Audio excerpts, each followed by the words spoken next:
오늘 말씀 계속해서 복음이 전파되어지는 그 과정 가운데 이 복음의 말씀들이 또 어떤 위협을 받고 있고 또 어떠한 문제에 직면하고 있는지를 또 말씀하시면서 또 교회가 이러한 문제들을 어떻게 감당하고 또 우리가 이런 핍박과 환난을 당할 때 어떻게 할 것인지 사도들은 어떠한 태도로 그 일들을 해왔는지 이렇게 우리에게 알려줍니다.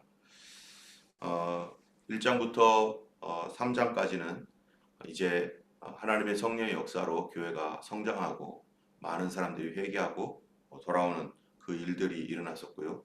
4장에서는 이제 사람들에게 그 세력이 교회의 세력이 점점점 커지면서 유대 당국자들에게 위협이 되고 그들이 이 문제를 인식하게 되었는데 자기들이 십자가에 못 박아 죽인 예수 그리스도가 살아났다라고 외치고 있는 그러한 그 사도들 또 이 사도들을 통해서 민간의 표적이 일어났는데 안진뱅이가 나면서부터 앉아 있었던 그런 안진뱅이가 고침을 받고 그 표적을 통해서 많은 사람들이 예수님을 믿게 되는 그런 이런 일들이 일어나니까 그들이 위기감을 느끼게 되었습니다.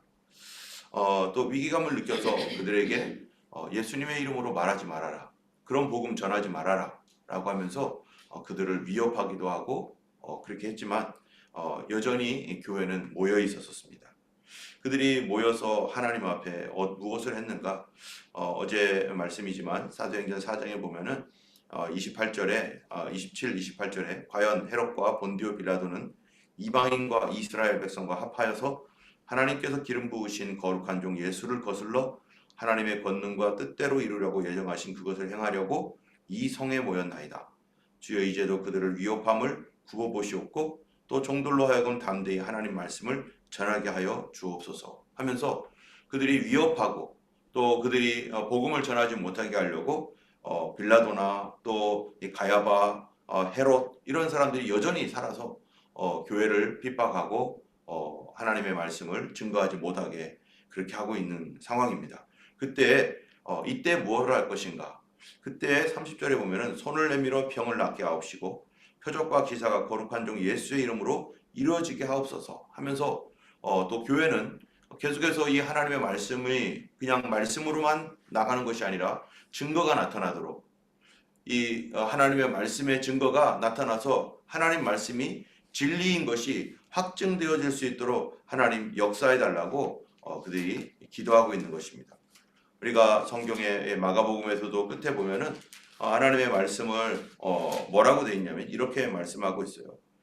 믿는 사람들에게 믿고 세례를 받는 사람은 구원을 얻을 것이요 믿지 않는 사람은 정죄를 받으리라. 믿는 자들에게는 이런 표적이 따르리니 곧 그들이 내 이름으로 귀신을 쫓아내며 새 방언을 말하며 뱀을 집어올리며 무슨 독을 마실지라도 해를 받지 아니하며 병든 사람에게 손을 얹은즉 나으리라 하시더라. 주 예수께서 말씀을 마치신 후에 하늘로 올려지사 하나님 우편에 앉으시니 그 다음에 이렇게 말해요. 제자들이 나가 두루 전파할세 주께서 함께 역사하사 그 따르는 표적으로 말씀을 확실히 증언하시니라. 하나님의 말씀이 진리인 것을 어떻게 증거가 되느냐? 그 따르는 표적. 그 표적이 뭡니까? 믿고 세례를 받는 사람들에게 나타나는 표적이 주님의 이름으로 귀신이 쫓겨나가고 방언을 말하게 되고 뱀을 집어올리고 독을 마셔도 해를 받지 아니하고 병든 사람에게 손을 얹는 그러면 낫게 되는 이러한 표적들이 사도들을 통해서 나감으로 말미암아 그들이 전파하는 예수 그리스도의 복음이 진리라는 것이 그렇게 증거가 되는 것입니다. 실제적으로 이렇게 주의 말씀이 증거가 되어 나가니까 이러한 그 당국자들이나 교회를 반대했던 사람들도 딱히 할 말이 없이 그들에게 나타나는 표적을 통해서 그들의 어떤 말의 설득력을 잃어버리게 된 거죠. 그러면서 교회는 더 부흥하게 되고 또 많은 사람들이 모여오게 되는 그런 역사가 일어나는데 그때 위협함과 또 이러한 핍박들이 있을 때 교회가 이렇게 기도하면서 31절에 빌기를 다하며 모인 곳이 진동하더니 무리가 다 성령이 충만하여 담대히 하나님 말씀을 전하니라 하신 것처럼 그들이 모여서 기도하기를 힘썼어요. 어려울 때 우리 뭐 해야 됩니까? 핍박이 올 때 뭐 해야 돼요? 핍박 때문에 두려워서 어디 숨어 있거나 아무것도 못하고 그렇게 하는 게 아니라 핍박이 올 때 모여서 기도하는 거예요. 어려울 때 모여 기도해야 되죠. 우리가 교회가 우리 매일마다 자유롭게 모일 장소가 없어서 특별히 이렇게 시간을 이렇게 정해두고 모일 수밖에 없지만 힘들고 어려운 사람들은 모여와서 기도해야 됩니다. 그럴 때 어떻게 빌기를 다음에 모인 곳이 진동하더니 무리가 다 성령이 충만하여 담대히 하나님 말씀을 전하니라. 하나님의 말씀으로 그들이 충만함을 받고 성령의 충만함을 받아서 무엇을 하든지 담대하게 말씀을 전할 수 있게 된 그런 담대함이 생겼다는 거예요. 여러분 기도할 때 언제까지 기도해야 되는 거예요? 담대함이 올 때까지 기도해야 됩니다. 빌기를 다음에 모인 곳이 막 진동했다는 거예요.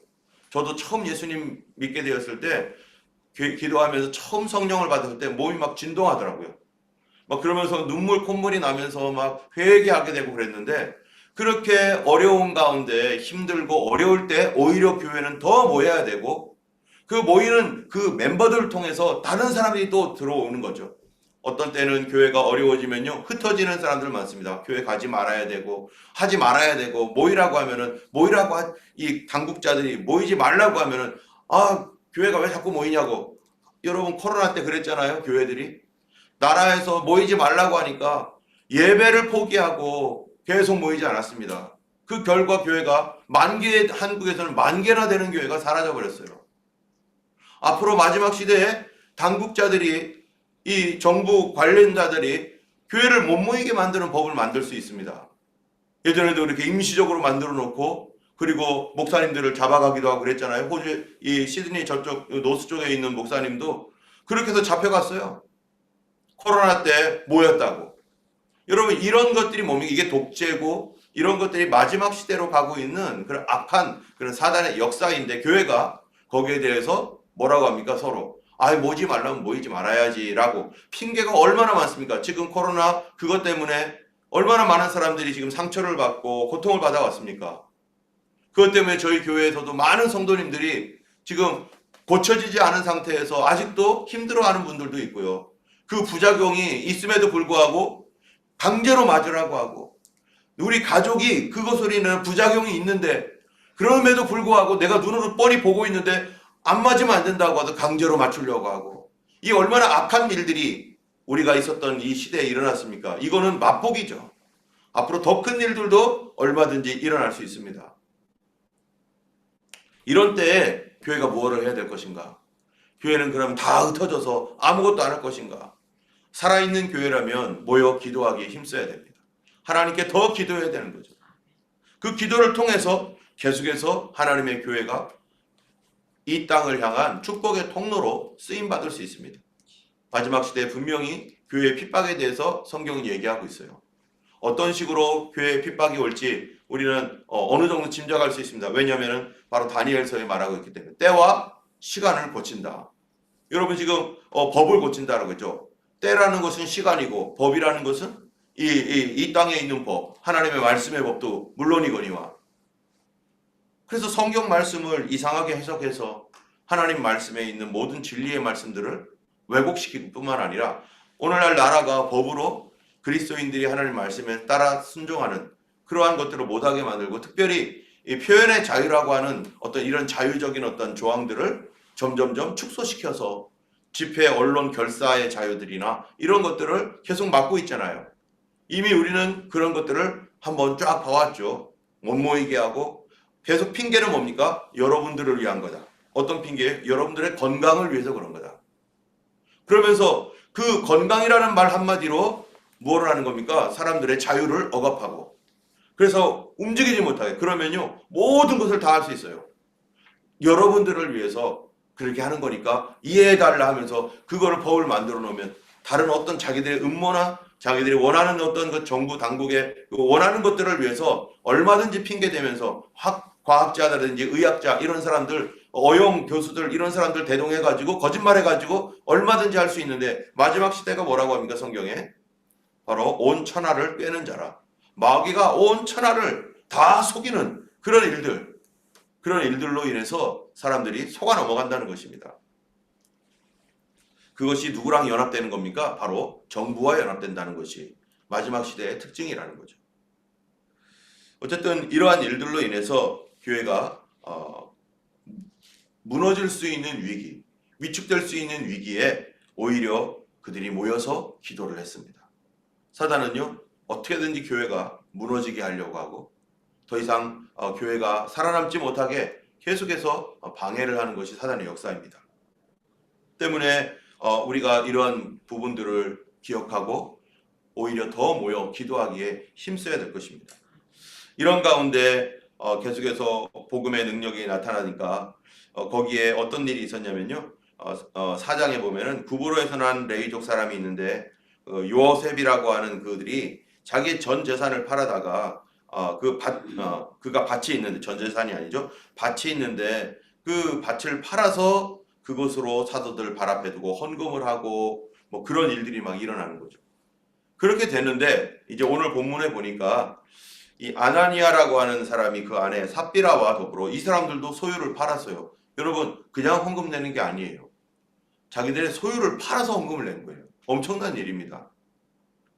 이 구브로에 사는 이 레위족 바나바, 이 사람, 또 그 사람이 뿐이겠습니까? 다른 사람들도요. 그냥 자기가 있는 것 중에 얼마를 떼어서 이렇게 하는 게 아니라 자기 소유를 팔아서 했다라는 것은, 여러분, 우리가 헌금 내기 위해서 집에 있는 테레비 팔고 냉장고 팔고 또 가전제품 팔고 그렇게 팔아가지고 헌금을 한다는 거는요, 엄청난 일이죠. 우리 중에 누가 그런 사람이 있습니까? 그런데 초대교회는요, 그렇게 했다는 겁니다. 하나님의 교회가 막 성장하는데, 재정이 막 필요한데 아무것도 없는 거예요. 재정도 없는 거예요. 그러니까 사람들이 자기 소유를 팔아다가 하나님의 교회에 섬기는 것. 왜 그렇게 교회를 섬겼습니까? 바로 그것이 예수님 섬기는 거였기 때문에 그랬습니다. 그리고 그들 중에는 분명히 육신의 질병을 고침받고 또 여러 가지 어려움이 있어서 거기서 해결받았던 사람들이 너무 감사해서, 하나님, 내가 무엇으로 주님 앞에 이 은혜를 갚아야 되겠습니까? 하는 가운데 정말로 그들이 할 수 있는 거, 주님, 헌금하는 것밖에 없네요 하면서 그렇게 했을 수도 있는 것이죠. 어쨌든 여러 가지 이유로 그들이 그렇게 하나님 앞에 헌신을 하고 있는데, 그때 아나니아라는 사람도 삽비라와 더불어 소유를 팔았다라고 말합니다. 그들이 왜 소유를 팔았는지는 잘 모릅니다.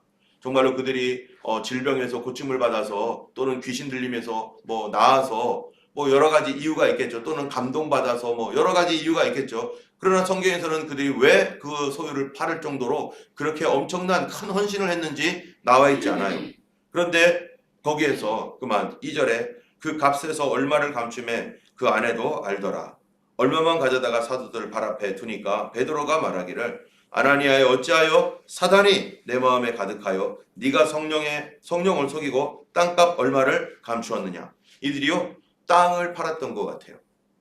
땅을 팔았는데, 그 땅을 팔았는데 그거를 가지고 왔는데 베드로가 하는 말이, 이거를 그냥 사람의 속임이 아니라 뭐라고 했냐면 사단이 내 마음에 가득하여. 이 사단이 내 마음에 가득하여라는 이 말을 통해서 이게 이 교회에 어떤 영향을 미치는지를 알게 되는 겁니다. 여러분, 악한 사단의 이 속임에 의해서 사람들이 교회에서 어떤 일들을 하게 되면 어떨까요? 사단의 감동을 받았다고 해보세요. 마귀가 주었던 감동을 받아가지고 하나님의 일을 온전히 해야 되는데, 그가 하나님의 일을 온전히 하는 게 아니라 사단이 준 감동 가운데 그걸 가지고 거짓으로 속여서 무엇을 했다. 이것이 만약에 인간적인 감동, 인간이 했던 이 나의 어떤 마음의 변에서 그냥 하는 일이라면요, 그냥 인간이 하는 일은 그렇게 크게 엄청난 큰 영향력을 많이 미치지 못합니다. 그런 것들이 그냥 사람들에게 어떤 영향을 미치겠지만 그것이 뭐 대단하게 막 이렇게 영향을 미치지는 않아요. 그런데 마귀가 하는 감동을 받으면, 사단이 하는 감동을 받고 그 일을 수행하는 마귀의 종로를 타고 있는 그 일들을 자기가 하고 있다라면요, 자기도 모르죠. 그게 마귀가 하고 있는지 내가 하고 있는지. 그냥 자기 마음속에 그렇게 해야겠다는 거짓의 영이 들어왔는데도 모르고 그거를 따라가는 거예요. 그러면 어떻게 되는 거예요? 교회를 무너뜨립니다. 그 일이. 여러분, 이 예수님의 12제자 중에 한 사람 유다가 예수님을 팔려고 하는 마음, 돈 받고 팔려고 하는 마음 좀 먹었어요. 그런데 요한복음 13장에 보면은 13장 1절 2절에 보면은 마귀가 어떻게 했다는 거예요? 예수 팔 생각을 가룟 유다의 마음에 넣었다는 거예요. 가룟 유다가 그게 자기 마음이 아니라 사단이 준 마음이었어요. 그런데 이게 사단이 준 마음인지 내 마음인지 헷갈리는 거죠. 왜? 늘 그런 마음 갖고 있었으니까. 그전에도 그가 돈을 속여가지고 주님의 헌금을 자기 입마에 포켓해가지고 자기 마음대로 이용하고 썼던 경력이 있거든요. 그런데 그렇게 늘 해왔기 때문에 이 사람이 이 일도 엄청나게 큰 일 아닙니까? 자기의 스승을, 예수님을 돈 받고 팔아 넘기려고 하는 이 엄청난 일이, 그 보통 사람이라면 그것을 이게 내가 무슨 이런 생각을 하지? 말도 안 돼. 이렇게 했을 텐데 이 사람은 늘 속여왔고 돈을 가지고 그렇게 속여다 보니까 그런 생각이 쓱 들어왔을 때에도 아무렇지도 않게 여기는 거예요. 항상 그래 왔으니까. 여러분, 개구리 죽이는데 뭐 그런 얘기 있잖아요. 뜨거운 물에 개구리를 던지면 개구리가 팔짝 뛰어가지고 나가지만 미지근한 물에 일단 갖다 놓고 불을 살살 떼면은 결코 못 나가고 거기서 그냥 삶아 죽는다고. 마찬가지로 늘 그런 죄 속에서 늘 거했던 사람들은 큰 것이 오더라도 빠져나가지 못합니다. 그러므로 말미암아서 그는, 유다는 예수님을 팔아 넘겼어요. 예수님을 돈 받고 팔았습니다. 이게 누구의 역사입니까? 마귀의 역사였었습니다. 물론 하나님은 그것을 통해서 오히려 거꾸로 뒤집어가지고 모든 인류를 구원하는 큰 일을 행하셨지만, 그러나 그 개인은 정말 비참한 최후를 맞게 되었어요. 왜? 바로 자기 생각만이 아니라 이거는 사단이 주었던 생각을 따라가니까 마귀는 죽이고 멸망시키려는 자. 그 말을 따르면 내가 죽고 멸망받는다는 겁니다. 우리가 지난 주일에도 얘기했지만 성령의 감동, 웨슬리가 받았던 이 올드스게이트로 가라고 하는 그 감동 받았을 때 그가 어땠어요? 그게 자기 생각이라고 생각했습니까? 하나님 생각이라고 생각했을까요? 그는 그것이 자기 생각이라고 생각했을 겁니다. 그리고 가야 되나 하면서 주저주저 하면서 갔어요. 갈까 말까, 오늘 바쁜데 쉴까 어떡할까. 그런데 마음속에 자꾸 거기로 가라 라는 마음이 있고, 또 한쪽에는 힘든데 갈까 말까. 그러다가 그래, 내가 한번 그들이 모이는 장소에 가보자 결단하고서 그렇게 갔죠. 그런데 그것이 하나님의 메시지였기 때문에 그가 늘 거기에 대한 사모하는 마음이 있었으니까 그 당시에 하나님 주신 메시지를 받았을 때 그가 거기에서 은혜를 받고 변화되어서 세상을 바꾸는 그런 사람이 되었던 거죠. 늘 그런 마음이 있었으니까. 그리고 하나님께서 주신 선한 마음을 가지고 있었을 때 성령께서 그를 감동하면 그 감동이 내 생각인지 하나님 생각인지 정확하게 알지 못하지만 늘 그렇게 순종하려고 하는 마음을 갖고 있었기 때문에 그가 그 말씀을 받아서 순종했을 때 하나님 말씀이었기 때문에 폭발적인 그의 변화가 일어났던 것이죠. 우리도 하나님의 성령의 감동이 우리에게 오고 그것이 하나님의 감동이고 그분의 메시지였고 그분의 때라면 우리의 이 아침에 나와서 기도할 때도 올까 말까, 주일날도 어떻게 해야 되지, 또 다른 날들도 이럴 때 그것이 하나님의 말씀이었으면 그는 거기서 놀라운 변화를 겪게 되고 하나님 말씀에 30배, 60배, 100배나 되는 그런 결실을 맺을 것입니다. 그런데 만약 거꾸로 사단의 감동이었다면, 항상 그 마음이 있었는데 늘 그랬어도 괜찮았는데 별 탈 없이 속이고 그랬었는데 어느 날 사단이 자기의 목적을 수행하기 위해서 그 사람을 쓱 이용하면서 그 생각을 집어넣었을 때, 지금 사단이요 아나니아 삽비라 통해서 교회를 속이고 교회를 무너뜨리려고, 예수님을 팔아넘기듯 교회를 팔아넘기려고, 그런 교회 되게 하려고, 교회의 순수성, 거짓과 참 가운데 거짓을 교회에 심어서 그들이 뭐가 되려고 하는 거예요? 이렇게 해서 교회 리더가 되려고 하는 겁니다. 교회 지도자가 되겠다는 거예요. 바나바가 영향력 있는 사람으로 올라가니까 자기들도 거짓으로 이거를 그런 척하면서 교회 리더가 되겠다는 겁니다. 여러분, 이런 사람이 교회 리더가 되면 어떻게 되겠습니까? 교회 무너집니다. 자기 이름을 내고자, 자기 명예를 위하여서 하나님의 이름을 사용하고 헌신이라는 이름을 사용하는 사람들. 사실은 헌신이 아닌데, 사실은 그런 것까지는 아니었는데 그런 것들을 과장하고 그런 것처럼 보이게 하는 그런 일들, 그런 사람들이 교회를 무너뜨리는, 그것이 그냥 자기의 생각만이었었으면 이렇게까지 안 갔을 거예요. 근데 그것이 사단이 주었던 생각이 어느 순간에 나도 모르게 들어와서 늘 그래왔던 그 마음속이었기 때문에, 그리고 그들이 그거를 따라갑니다. 그 결과가 성령을 속이는 결과가 되었고, 성령을 속임으로 말미암아 그들은 거기서 심판을 받게 되었습니다. 이것 때문에 모든 성도들이요 깜짝 놀랐어요. 그리고 맨 마지막에 보면은 온 교회와 이 일을 듣는 사람들이 다 크게 두려워하니라. 교회의 위기가 바깥으로서는 어떤 위기였습니까? 핍박이라는 위기가 있었습니다. 그런데 내부적으로는요, 사단이 속이는, 그래서 내부의 분열을 일으키고 많은 사람들을 거짓으로 속여서 그렇게 리더가 되게 하고 또 그렇게 사용하고자 하는 사단의 속임이 이 아나니와 삽비라 안에 들어와서 교회를 흔들려고 하는 사단의 이러한 그 두 가지의 역사들이 교회 안에, 교회 밖에 존재하고 있었다는 것을 우리가 알고 있어야 됩니다. 때문에 내가 항상 어떤 마음을 갖고 있어야 되는가? 우리가 집안이 흐트러져 있으면요, 몇 개 더 쓰레기 갖다 넣어도 흐트러져 있는지 뭐 어떻게든지 몰라요. 항상 깨끗하게 돼 있다면 어떻게 되겠어요? 거기에 그 어떠한 그 쓰레기들 같은 것들이 들어가면은 금방 압니다. 우리의 마음 속에 내가 평상시에 하나님의 성령의 감동과 은혜를 간구한다면 우리 마음이 항상 주님 앞에 순결하게 깨끗하게, 어떻게 하면 내가 주의 뜻대로 살까, 이런 마음들로 늘 준비되어 있을 때 하나님의 말씀이, 성령의 감동이 오면 하나님께서 그것을 통해서 우리를 변화시키시고 더 놀라운 일들을 이루어 가실 것입니다. 그러나 항상 우리 마음속에 그렇지 않다면은 사단이 던져놓은 그 쓰레기 같은 것들 나도 모르게 뭐 원래 그랬던 것처럼 그렇게 밟고 지나가고 그거 가지고 그렇게 하다가 우리가 그만 사단에게 이용당하는, 그래서 유다는 어떻게 됐습니까? 가룟 유다는요, 예수님 팔아버리고 마귀가 말한 것에 따라서 순종했다가 그가 스스로 목숨을 끊는 것처럼, 아나니아 삽비라는 사단이 그 마음속에 들어간 것도 모르고 사단이 주었던 생각이라는 것들도 알지도 못하고 그대로 따라가다가 그들도 그만 목숨을 잃게 되었습니다. 여러분, 사단이 말하는 것을 따라가면 반드시 죽을 수밖에 없습니다. 내 영적으로 죽어버리고 육적으로도 고난을 받을 수밖에 없습니다. 오늘 이 말씀을 통해서 교회도 정신 차려야 되는 거죠. 교회가 사단이 주는 말을 그냥 그대로 받아들인다면 교회도 죽을 수밖에 없습니다.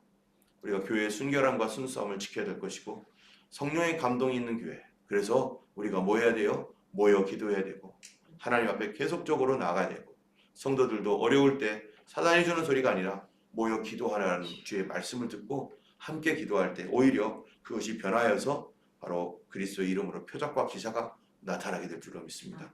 우리가 어려울 때 기도함으로 주님의 표적과 기사가 우리 삶 가운데 풍성하게 나타나서 참으로 다른 사람에게까지도 영향력을 미치고 많은 영혼들을 구원하는 그런 교회 되도록 함께 기도하기 바랍니다. 기도하겠습니다. 거룩하신 하나님 아버지, 감사합니다.